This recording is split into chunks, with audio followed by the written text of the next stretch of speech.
BBC Urdu के programme Sairbeen में खुशामदीद। हमारे लंदन स्टूडियो से मैं हूँ आलिया नाज़की।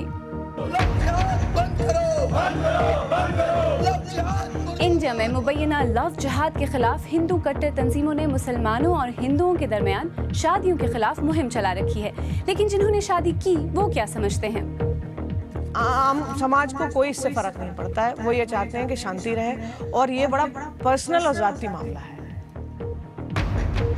स्कॉटलैंड मुत्तहिदा बरतानिया के साथ रहेगा या नहीं?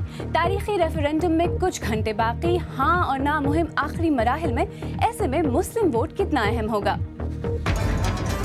मत मिल गुल थे मत मिल। और शेक्सपियर के मारूफ ड्रामे हैमलेट का नगमों से सजा बॉलीवुड अंदाज क्या फिल्म बीनों को भाएगा?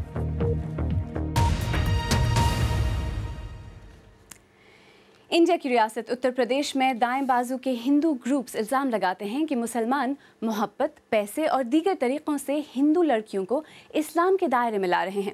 हिंदू रहनुमाओं ने इसे मुसलमानों की जानिब से लव जिहाद का नाम दिया है।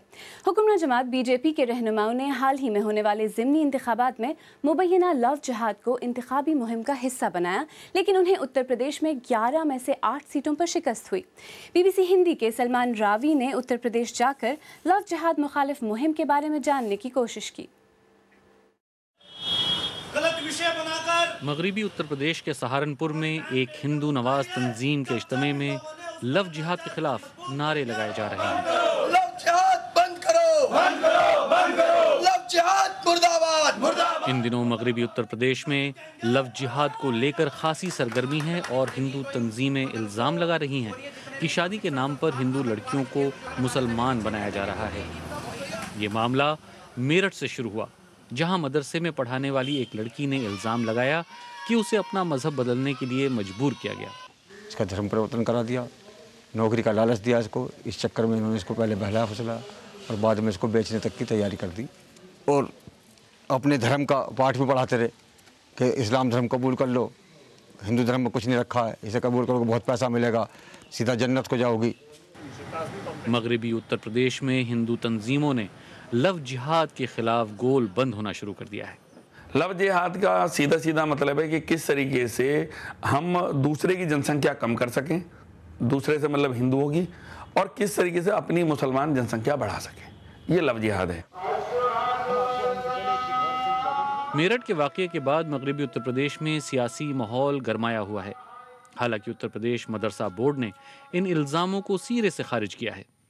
हिंदी मीडिया के जो लोग हैं उनका बड़ा रोल है। उन्होंने इसको इतना हाईलाइट किया और इसको एक नुमाया तरीक़े से उसको ये बताया कि ये गोया के मदरसे जो हैं ये काम कर रहे हैं कि वो मुसलमान बच्चियों को, हिंदू बच्चियों को अपने यहाँ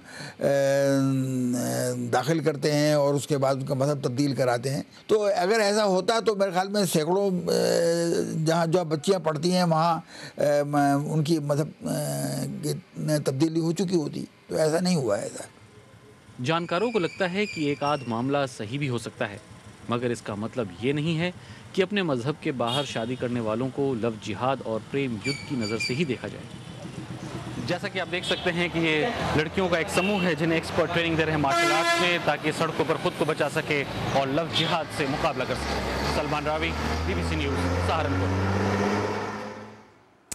दिल्ली में हमारे नामनिगार शकील अख्तर ने सख्तगीर हिंदू तंजीमों की लव जिहाद मुखालिफ तहरीक के पस मंज़र में एक ऐसे शादीशुदा जोड़े से बात की जिसमें शौहर मुसलमान और बीवी हिंदू हैं, और उनसे सबसे पहले यही जानना चाहा कि क्या इस मुहिम से उनके रिश्ते पर कोई फ़र्क पड़ा है। अभी हाल में इलेक्शन का रिज़ल्ट आया कल, तो मुझे लगता है कि समाज जो है आखिर सभी लोग समझदार हैं और पीस ही चाहते हैं। जिस पार्टी ने और उनके लोगों ने अगर इसको एक पॉलिटिसाइजेशन करने की कोशिश की ऐसी शादियों को, उसका कोई फ़ायदा नहीं आया, उसका कोई नतीजा अगर आप देखें तो सिफर है। तो वो हम ये समझें कि आज प्रोग्रेसिव सोसाइटी है, हम बहुत खुश होते हैं कि लड़कियां आगे जा रही हैं, बढ़ रही हैं, तो हम ये एक्सपेक्ट करें कि वो अपनी राइट्स को असर्ट करेंगी और इतनी बेवकूफ़ नहीं है कि हर कोई उन्हें बरगला लेगा। दूसरी चीज़ है, हिंदुस्तान है, हम लोग बहुत खुशनसीब हैं ऐसे मुल्क में रह के जहाँ पे स्पेशल मैरिज एक्ट है, जो कि ये दो कोई एडल्ट्स उस एक्ट के अंतर्गत बिना कन्वर्ट होके शादी कर सकते हैं। तो मुझे लगता है कि आम आदमी, आम समाज को कोई इससे फ़र्क नहीं पड़ता है। वो ये चाहते हैं कि शांति रहे, और ये बड़ा पर्सनल और ज़ाती मामला है। रानू, आप ये बताइए कि काफ़ी शादी के कई बरस हो चुके हैं आप लोगों के, इस रिलेशनशिप में किसी मरहले पर यह महसूस हुआ कि कहीं पर कि इन्होंने मज़हब तब्दील कराने की कोशिश की हो, कहीं पर मज़हब का कोई असर नज़र आता है इस पूरे रिलेशनशिप में? देखिए, मैंने आसिफ से शादी की क्योंकि वो एक इंसान है और बहुत अच्छे इंसान है। कहीं पे भी इन बरसों में कभी ये कोशिश आसिफ की तरफ से नहीं हुई कि मैं मज़हब बदलूं, क्योंकि हमने एक दूसरे से जब शादी की तो इंसान हमारे लिए बहुत ज़्यादा ज़रूरी था। हाँ, ये ज़रूर है कि हम दोनों एक दूसरे के मज़हब का पूरी तरीके से रिस्पेक्ट करते हैं। अभी जो विश्व हिंदू परिषद, RSS और कुछ और तंजीमों ने, BJP ने जो लव जिहाद के जो तहरीक चलाई थी, उसमें ये कहा जा रहा है कि मुस्लिम लड़के हिंदू लड़कियों को कन्वर्ट करने के लिए, उनका मज़हब बदलवाने के लिए बड़े ऑर्गेनाइज तरीके से उन्हें अपनी तरफ लाते हैं और उनसे शादियां करते हैं और फिर उन्हें मुसलमान बनाते हैं। नहीं, मैं इसको बिल्कुल नहीं मानता कि कोई कन्वर्ट कराने के लिए, क्योंकि हम हमेशा से मानते हैं love is not a mission, similarly marriage is not a mission. अगर कोई मिशन के साथ कर रहा है तो फिर वो शादी अपने आप में बेमाने है, वो फिर चलेगी क्या चलेगी पता नहीं। तो मैं बिल्कुल नहीं मानता कि इसमें कोई ये सोच करके शादी कर रहा है कि भाई मुझे उसको कन्वर्ट करवाना है। इस बात में कोई दम नहीं है। आसिफ इकबाल और रानू कुलश्रेष्ठ, जिनसे शकील अख्तर ने बात की। और आइए अब देखते हैं कि इस बारे में हमारे सोशल मीडिया सफ़ात पर क्या कहा जा रहा है। फरहत नाज चिन्योट से लिखती हैं, इस्लाम कहता है कि किसी को मजबूर न करो कि वो मुसलमान हो जाए, और न मुसलमान ऐसा करते हैं। मियाँ आसिफ अली लाहौर से लिखते हैं, इस्लाम में लव जिहाद जैसी कोई चीज़ नहीं है, और इस्लाम हमेशा अपनी रिवायात और इक़्तिदार की वजह से फैला है। और मोहम्मद यासीन मदनी जम्मू कश्मीर से लिखते हैं, बात लड़कियों को मुसलमान करने की हो या फिर मदरसों में दहशतगर्दी की, इसके लिए कोई सबूत तो होना चाहिए। आप भी चाहें तो फेसबुक और ट्विटर के जरिए अपनी आरा हमें भेज सकते हैं। आइए अब जिक्र करते हैं स्कॉटलैंड का, जहां रेफरेंडम में आज कैंपेन का आखिरी दिन है। स्कॉटलैंड यूके का हिस्सा रहेगा या अलग हो जाएगा, फैसला इस तारीख साज जमहूरी वोट के जरिए होगा। राय आमा के जायज़ों के मुताबिक साथ रहने और अलग होने की हिमायत में अवाम लगभग बराबर तकसीम है, और तवज्जो उनकी तरफ है जिन्होंने अभी तक फैसला नहीं किया कि वो आज़ादी चाहते हैं या इत्तेहाद। फैसले में अहम किरदार अक़लियतों का भी होगा, जिसमें मुसलमानों की तादाद सबसे ज़्यादा है। स्कॉटलैंड के दारुल हुकूमत एडिनबरा से BBC उर्दू के नामानिगार हुसैन अस्करी की रिपोर्ट। स्कॉटलैंड के लिए फैसला कुन मरहला, जहां आज़ादी मांगने वालों को मंजिल करीब नजर आ रही है, वहीं इत्तेहाद बचाने वाले भी फतह के लिए पुरुमीद हैं। दोनों जानिब से जीतने के लिए आखिरी कोशिशें की जा रही हैं, और दाव पर लगा है स्कॉटलैंड का मुस्तकबिल। स्कॉटलैंड के फर्स्ट मिनिस्टर ने अवाम के नाम एक खुले खत में लिखा कि कौम आज़ादी के इस नादिर मौके को हाथ से जाने न दे। उनके मुताबिक स्कॉटलैंड को मजीद इख्तियारात दिए जाने के वादे काफ़ी नहीं। मजीद इख्तियारात के वादे स्कॉटलैंड के लोगों की जहानत का मजाक उड़ाना है। ये बस इनकी आखिरी कोशिश है। साबिक बरतानवी वजीर आज़म गॉर्डन ब्राउन कहते हैं कि मुल्क की बड़ी पार्टियों के सरबराहान ने स्कॉटलैंड को मजीद इख्तियारात देने के जो वादे किए हैं, वो स्कॉटलैंड को अपनी तकदीर के फैसलों की ताकत देंगे। लोगों को सोच समझ कर फैसला करना पड़ेगा। ये ऐसा अहद है जो पत्थर पर लकीर की तरह होगा, और ये न सिर्फ स्कॉटलैंड बल्कि पूरे यूके के मुस्तकबिल के लिए अहम होगा। राय आमा के जो जायजे सामने आ रहे हैं, उनके मुताबिक बहुत सख्त मुकाबले की तवक्को है। दोनों कैंप्स के रहनुमा अपनी जानिब से पूरी कोशिश कर रहे हैं कि उन वोटर्स को अपनी जानिब राग़िब किया जा सके जिन्होंने अभी तक फैसला नहीं किया है कि उन्हें हाँ में वोट देना है या ना में। इस सूरत हाल में मुसलमानों समेत जो दूसरी कम्युनिटीज़ स्कॉटलैंड में रहती हैं, उनकी अहमियत बहुत बढ़ जाती है। मुसलमान यहाँ सबसे बड़ी अक़लियत हैं। रिवायती तौर पर उन्होंने यूके की लेबर पार्टी को वोट डाला है, जो इत्तेहाद कायम रखने के हक़ में है, मगर बाकी अवाम की तरह मुसलमानों की राय भी बटी हुई है। फैसले का लम्हा करीब आ रहा है और मुसलमानों की सियासी तरजीहात भी बदल रही हैं। आज़ादी की तहरीक चलाने वाली SNP मुसलमानों में स्कॉटिश शनाख्त के जज्बात उभारने की कोशिश कर रही है, और इस मकसद के लिए वो बरतानिया के बरक्स एक आज़ाद खारजा पॉलिसी का वादा भी कर रही है। मुसलमान ममालिक सफ़ाकाना बरतानवी खारजा पॉलिसियों की वजह से शदीद मुतासिर हुए हैं। दोनों फरीक जानते हैं कि अब तक फैसला न करने वालों का वोट उनकी मुहिम को फतह से हमकिनार कर सकता है, और जैसे जैसे वक्त करीब आ रहा है ये वोट डालने वाले भी फैसला कर रहे हैं कि किसका साथ दें। Hussain Askari, BBC news, Edinburgh. आप BBC उर्दू का प्रोग्राम सरबीन देख रहे हैं। प्रोग्राम में आगे चलकर देखिएगा, खतरनाक वायरस एबोला की वैक्सीन का बरतानिया में तजुर्बाती इस्तेमाल शुरू हुआ है। और शेक्सपियर का ड्रामा हैमलेट कश्मीर की वादियों में क्यों फिल्माया गया, देखिएगा कि विशाल भारद्वाज और शाहिद कपूर क्या कहते हैं।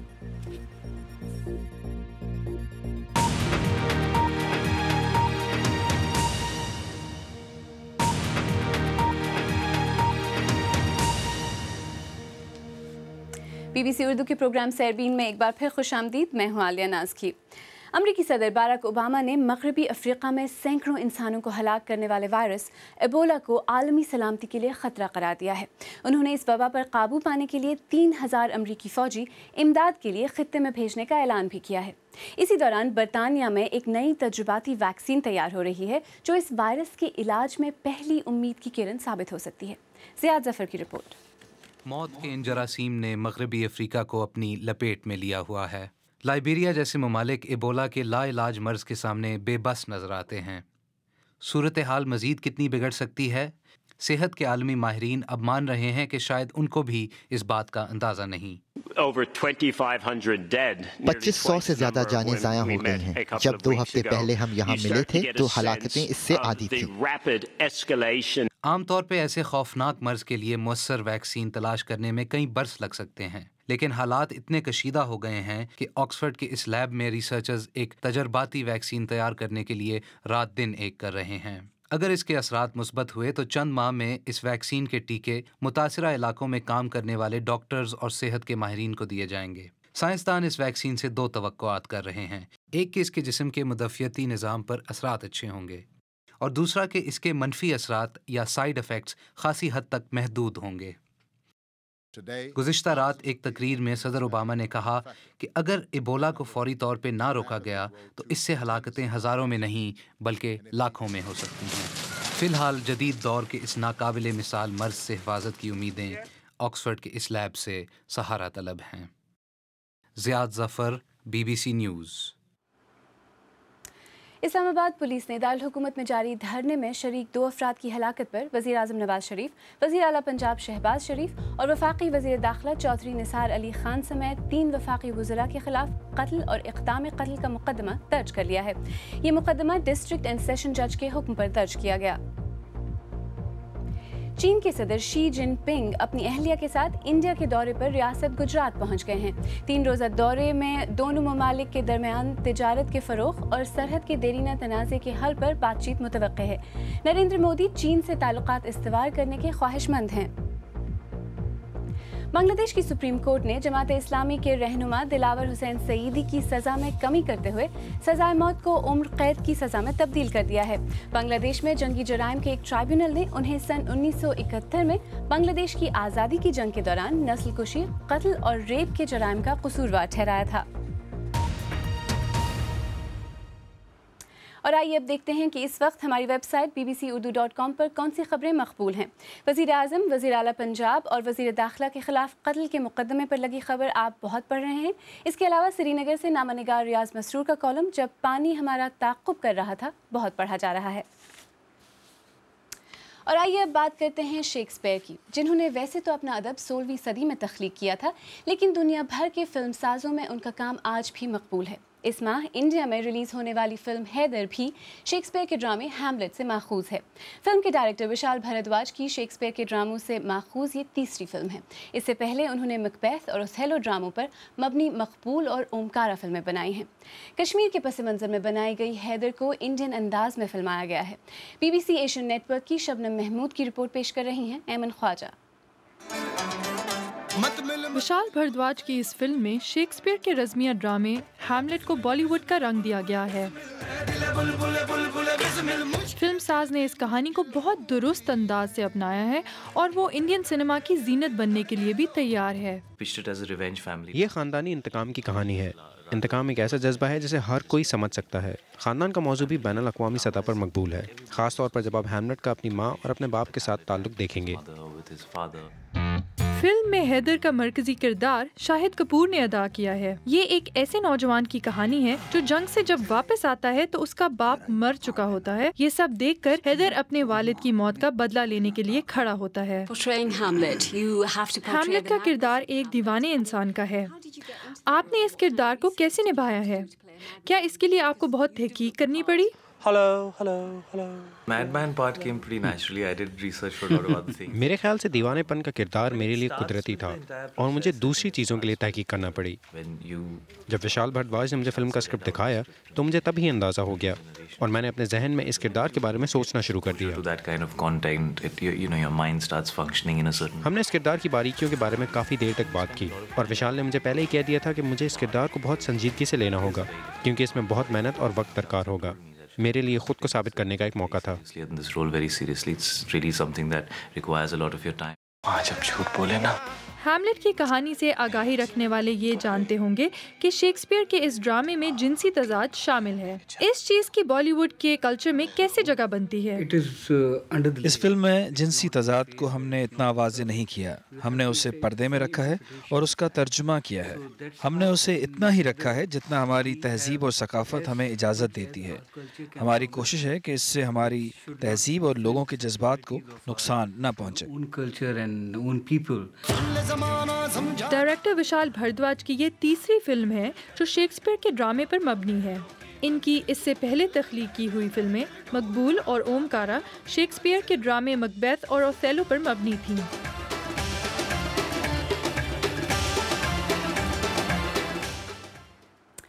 BBC एशियन नेटवर्क की शबनम महमूद की रिपोर्ट।